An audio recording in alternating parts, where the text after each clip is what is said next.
Hyeri diliputi kepanikan. Kenapa polisi datang ke rumahnya? Tidak mungkin mereka tahu soal penculikan itu, karena ia menggunakan ponsel sekali pakai yang sudah dibuang. Hyeri mencoba menenangkan diri. Ia harus berani menghadapi ini. Setelah memperingatkan Ian agar tidak bersuara dan tidak keluar dari kamar mandi, Hyeri membuka pintu depan. Dua polisi berdiri di sana. Setelah memastikan identitasnya, mereka langsung bertanya, "Apakah Anda mengenal pria bernama Jin Beckman?" "Tidak. Siapa itu?" jawab Hyeri. Polisi menjelaskan bahwa pria itu ditemukan tewas terbunuh. Belum ada tersangka, namun ada CCTV menangkap mobil sewaan yang dikendarai Hyeri mengitari area rumah korban. Makanya mereka datang untuk meminta keterangan. Hyeri pucat pasi. Alih-alih kasus penculikan, ia kini justru dicurigai atas pembunuhan yang dilakukan oleh Ian. "Bisa jelaskan apa yang Anda lakukan di sana saat itu?" tanya polisi. Hyeri gelagapan. Tubuhnya gemetar hebat. Ia tidak mungkin mengaku bahwa waktu itu ia sedang menculik orang. Di saat Hyeri terpojok, tiba-tiba Ian muncul dari belakang. "Siapa kalian? Kenapa membuat sayangku berdiri lama di sini?" tanya Ian santai. Polisi terkejut melihat luka lebam di wajah dan leher Ian. Mereka curiga telah terjadi penganiayaan. Namun dengan lihai, Ian menjawab bahwa ia adalah pacar Hyeri. Dan memar itu hanya karena mereka berdua suka bermain dengan kasar. "Kami sedang bersenang-senang tadi, tapi kalian malah datang mengganggu," katanya. Dua polisi itu terdiam kikuk. Mereka lalu menjelaskan maksud kedatangan mereka ke sana. Dengan santai, Ian mengatakan bahwa polisi tidak punya bukti kuat Hyeri adalah pelakunya, jadi tidak ada gunanya mereka datang. Ian menyuruh mereka pergi dan langsung menutup pintu. Begitu pintu tertutup, emosi Hyeri meledak. "Apa kau gila?" Ian memasang wajah polos. Ia merasa sudah membantu, namun respon Hyeri seperti itu. Hyeri mengumpat habis-habisan, menyalahkan Ian karena pembunuhan yang dilakukannya membuat Hyeri kini jadi tersangka. Ian segera membekap mulut Hyeri. "Jangan berteriak, mereka mungkin belum jauh," ucapnya lirih. Ian mengingatkan bahwa ini semua salah Hyeri sendiri karena telah menculiknya dan berkeliaran di tempat kejadian. Hyeri tak bisa menjawab karena perkataan Ian benar. Ian kemudian tersenyum dan berkata, "Aku tidak akan pergi dari sini. Sudah kubilang kan, aku menyukaimu. Jadi biarkan aku tinggal di sini. Anggap saja aku berhutang budi." Lantai kamar mandi terlalu keras. Hyeri menatapnya tajam. Ia mengancam akan melaporkan Ian ke polisi. Baginya, dihukum karena penculikan jauh lebih baik daripada jadi tersangka pembunuhan. Apalagi ia mungkin bisa mendapat keringanan jika menyerahkan seorang pembunuh berantai. Namun, Ian tidak takut sedikit pun. Ia menjelaskan bahwa tidak seperti Hyeri yang ceroboh, ia tidak meninggalkan jejak apapun. Di mata hukum, Hyeri lah yang dicurigai. Polisi pasti sudah tahu dari ponsel korban bahwa korban sempat membawa wanita penghibur ke rumahnya. Jadi, mereka pasti lebih mencurigai Hyeri daripada dirinya yang seorang laki-laki. Amarah Hyeri memuncak. Ia mencoba meninju Ian, namun dengan lihai Ian menghindar, mendorong Hyeri ke lantai dan mengunci tubuhnya. "Hyeri, aku tidak akan pergi atau menyerahkan diri. Jika kau ingin tenang, bunuh saja aku," tantang Ian. "Bajingan brengsek, kau pikir aku tidak bisa melakukannya?" jawab Hyeri terbata-bata. Ian tersenyum gemas. Padahal semalam Hyeri sudah mengaku sebagai pengecut, tapi sekarang malah bersikap sok kuat lagi. "Baiklah, pastikan kau membunuhku," bisik Ian, lalu langsung mencium bibir Hyeri. Hyeri tahu ia seharusnya menolak, tapi pikirannya sudah kacau. Bahkan saat bayangan sosok berkacamata itu kembali menghantuinya, ia memilih memejamkan mata. Ia terlalu lelah dengan tumpukan utang, tuduhan pembunuhan, dan masa lalu yang busuk. Ia hanya ingin melupakan semuanya, walau sejenak. Hyeri yang biasanya melawan dan meneriaki Ian, kini justru melepaskan ikatan tangannya secara sukarela. Dan pada akhirnya, mereka kembali plok-plok, bahkan di atas tempat tidur Hyeri. Hyeri sadar, ia telah terjebak permainan kata-kata Ian, tapi tubuhnya terlalu lelah untuk peduli. Beberapa hari berlalu, polisi belum juga kembali ke sana. Hyeri memutuskan untuk tidak memikirkannya lagi demi menjaga otaknya tetap waras. Ian pun tampaknya tidak berniat menyakitinya. Dia bahkan pintar bersih-bersih dan memasak. Namun bagi Ian, melihat Hyeri yang kerjaannya hanya berbaring di kasur, membuatnya menghela nafas. Saat Ian memintanya membantu membersihkan rumah yang mirip kandang hewan itu, Hyeri malah menyuruhnya enyah. Rumahmu seperti ini karena hidupmu sendiri berantakan. Sindir Ian sambil menghela napas.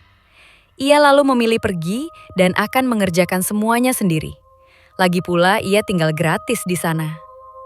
Namun, Hyeri yang sakit hati langsung menendang dan memukuli Ian habis-habisan. Baginya, sehancur apapun hidupnya, itu masih lebih baik daripada menjadi pembunuh seperti Ian.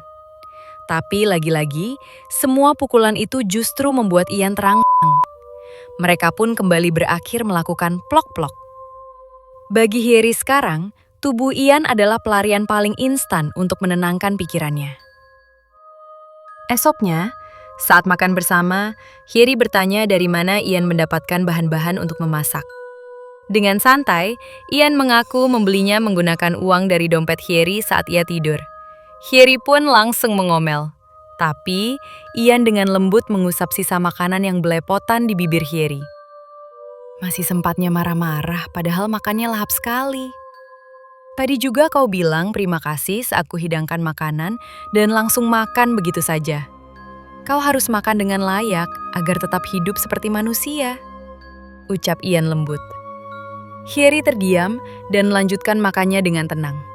Bahkan di matanya sendiri, saat ini mereka benar-benar terlihat seperti pasangan normal yang tinggal bersama.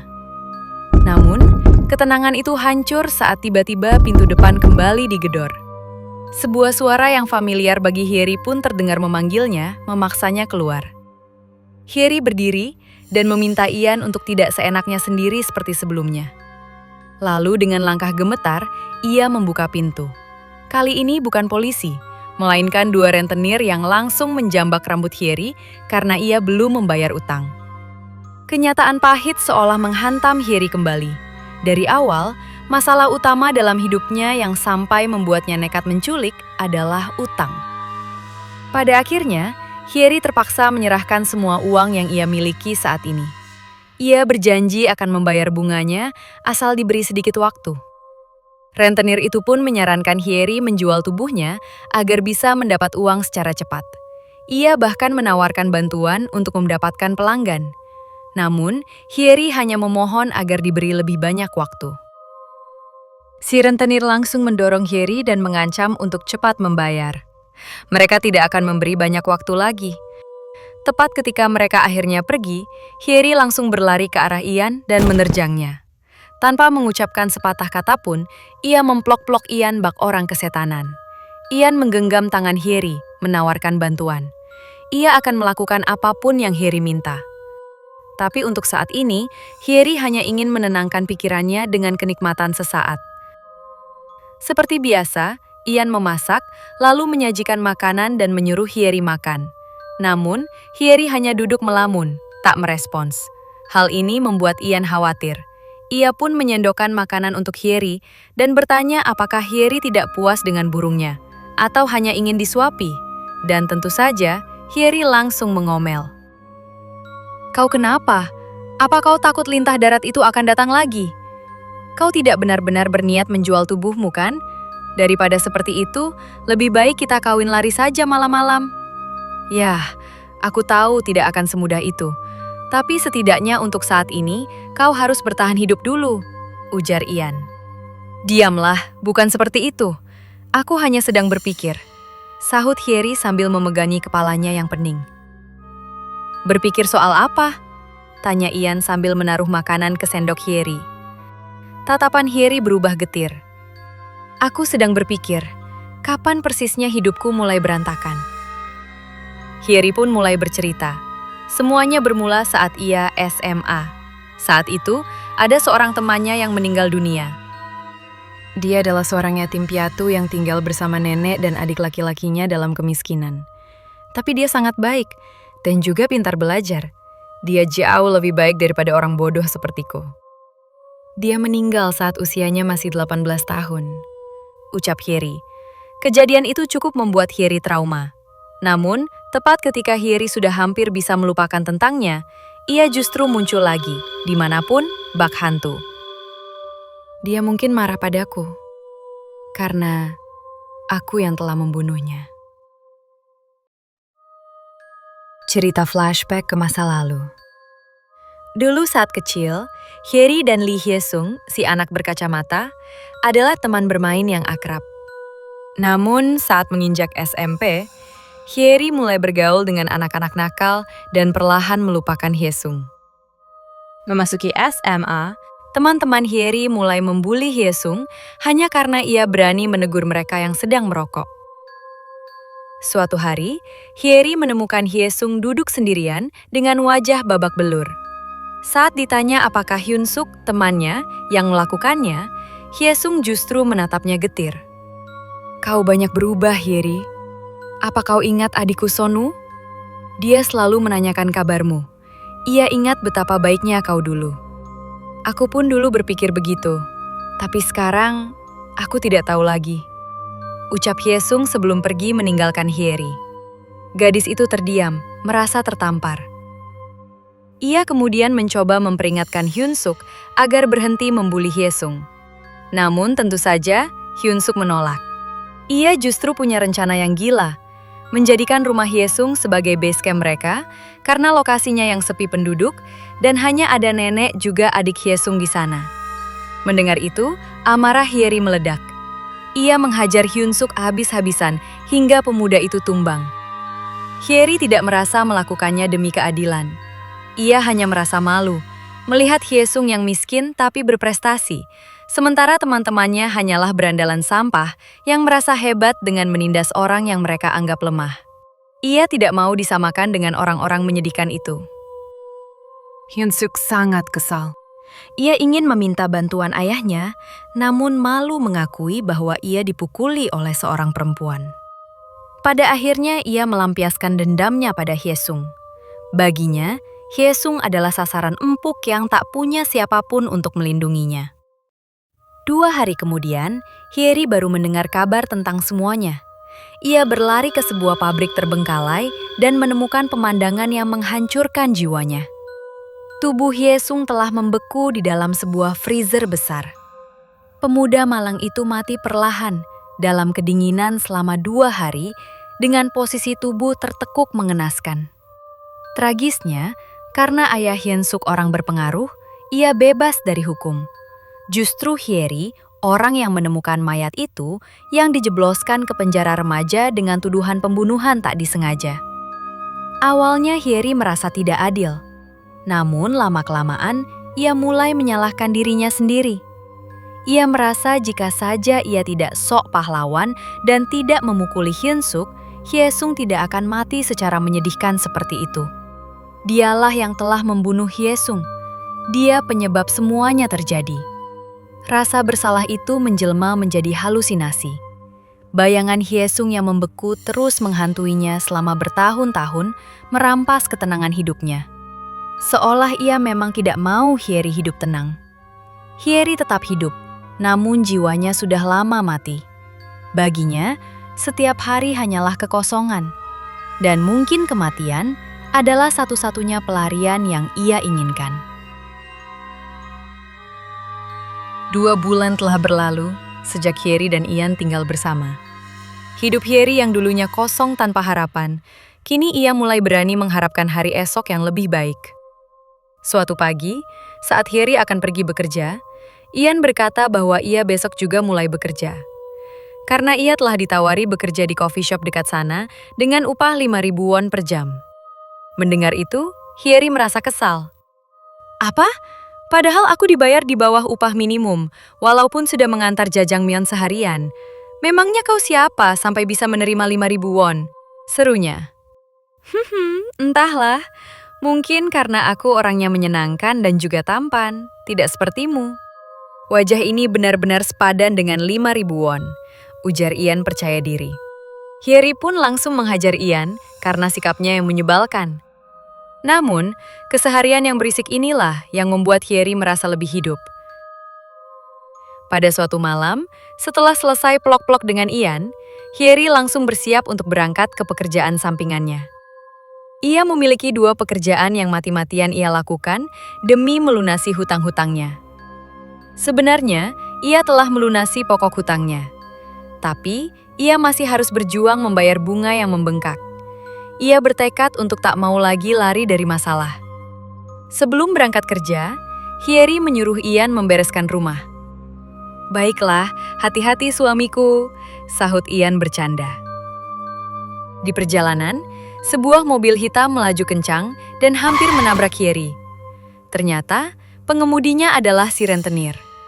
"Wah, kebetulan sekali. Kami juga sedang dalam perjalanan ke rumahmu," ucapnya. Hyeri pun dipaksa masuk ke dalam mobil. Sambil terisak, Hyeri bertanya kenapa mereka datang sekarang, padahal seharusnya masih ada waktu lagi. Ternyata, mereka sedang terjerat utang judi dan butuh uang cepat sebelum bos mereka mengetahuinya. Maka dari itu, kali ini mereka benar-benar memaksa Hyeri untuk menjual tubuhnya saat itu juga.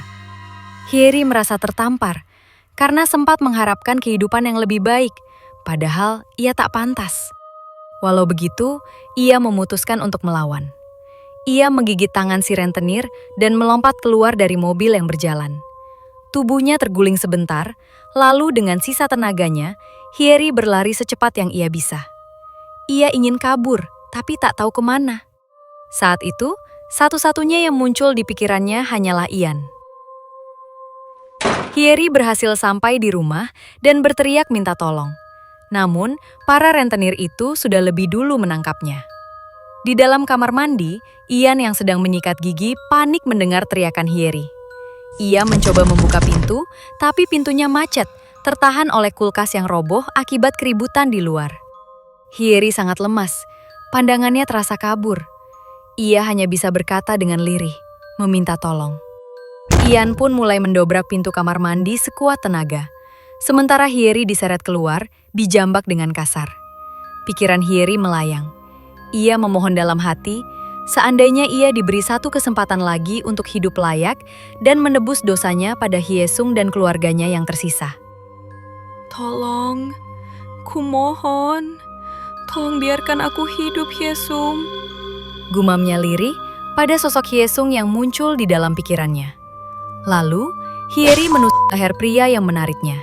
Dan dalam sekejap, pria itu jatuh, tewas bersimbah darah di hadapan Hyeri. Pria yang satu lagi mengamuk. Ia menendang dan memukuli Hyeri habis-habisan, lalu mencekik lehernya. Ia tidak peduli lagi, Hyeri juga harus mati di tangannya.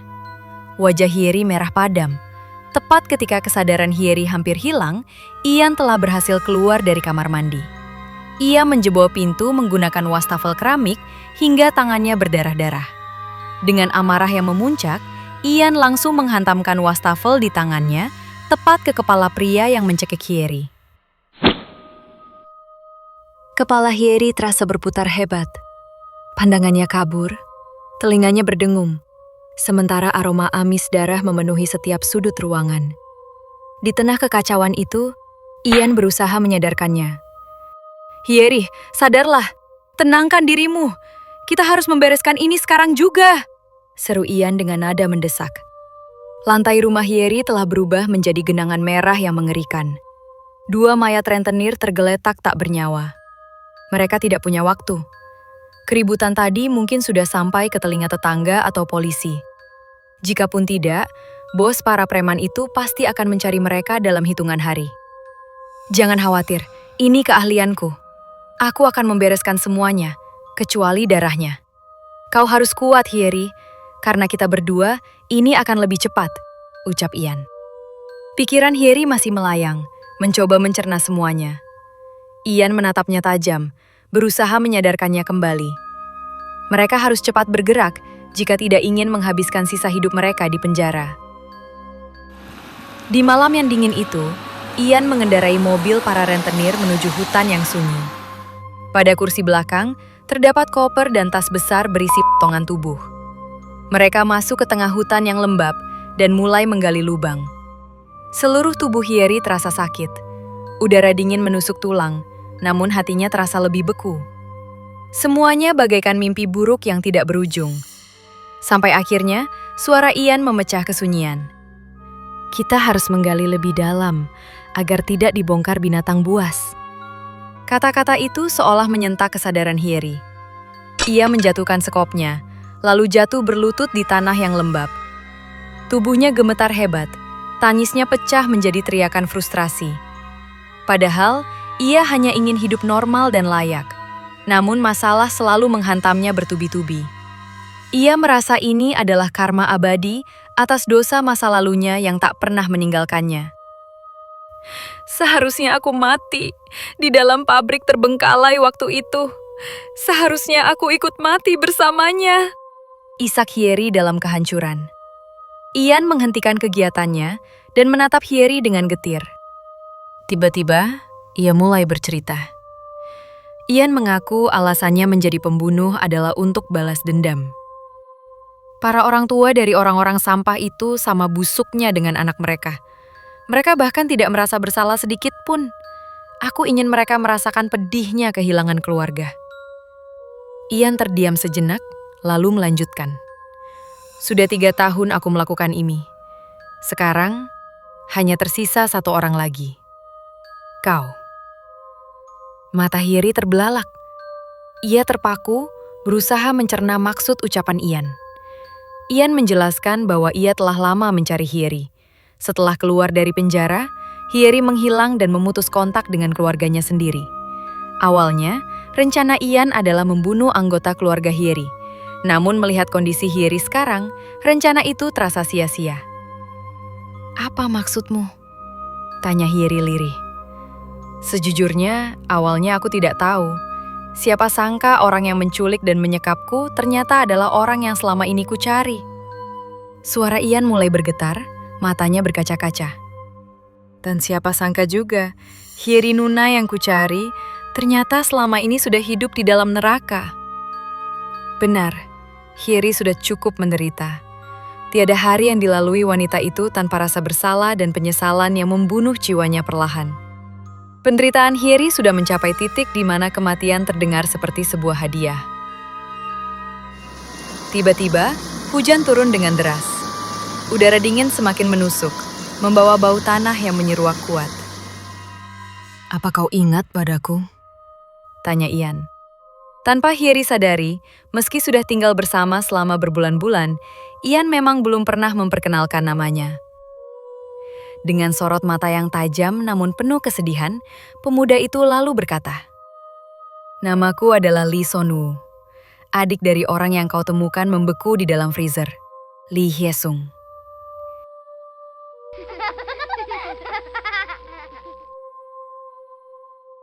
Hyeri tertunduk lesu. Untuk pertama kalinya, ia benar-benar berdoa pada Tuhan agar hidupnya berakhir saat itu juga. Ia berdiri perlahan, mendekati Sonu dan menatapnya pasrah. Benar, aku juga telah menghancurkan hidupmu. Baik hidupku sendiri maupun hidup orang lain, apapun yang berhubungan denganku akan berakhir hancur. Ucap Hyeri getir. Sekarang, lakukanlah apapun yang kau mau. Bunuh aku atau biarkan aku hidup. Aku siap menerima apapun yang kau pilih.